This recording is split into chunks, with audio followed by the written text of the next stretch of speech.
ট্রাম্পের গণডিপোর্টেশন কার্যক্রমে এবার 2 বাংলাদেশিকে ফেরত পাঠানোর খবর পাওয়া গেছে।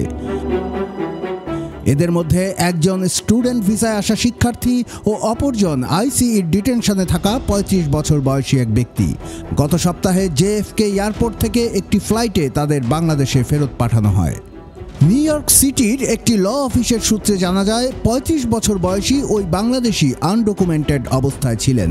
সম্প্রতি তাকে গ্রেফতার করে আইসিইর পেনসিলভেনিয়ার ডিটেনশন সেন্টারে রাখা হয়। গ্রেফতারের পর ম্যানহাটনের একটি ল অফিস তাকে আদালতের মাধ্যমে মুক্ত করার জন্য আবেদন করে, কিন্তু আইসিই কর্তৃপক্ষ ওই ব্যক্তিকে একটি এয়ার ফ্লাইটে ডিপোর্টেশন করে।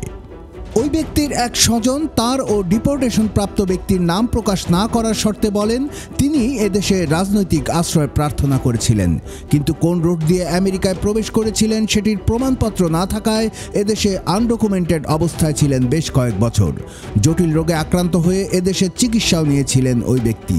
তাকে যে ফ্লাইটে করে দেশে পাঠানো হয় সে ফ্লাইটে আরও একাধিক ব্যক্তিকে ফেরত পাঠানো হয়েছে বলে জানান তিনি, তবে তারা কোন দেশের সে বিষয়টি তিনি নিশ্চিত করতে পারেননি। এদিকে গত সপ্তাহে বাংলাদেশ থেকে জেএফকে এয়ারপোর্টে আসার পর স্টুডেন্ট ভিসাধারী এক শিক্ষার্থীকে তার ভিসা বাতিল করে ফেরত পাঠানো হয়েছে। তিনি ফ্লোরিডার একটি বিশ্ববিদ্যালয়ে স্টুডেন্ট ভিসা নিয়ে আসেন।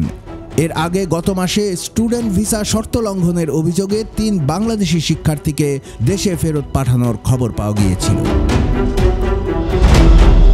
কুমিল্লার কাগজ নিউজ ডেস্ক।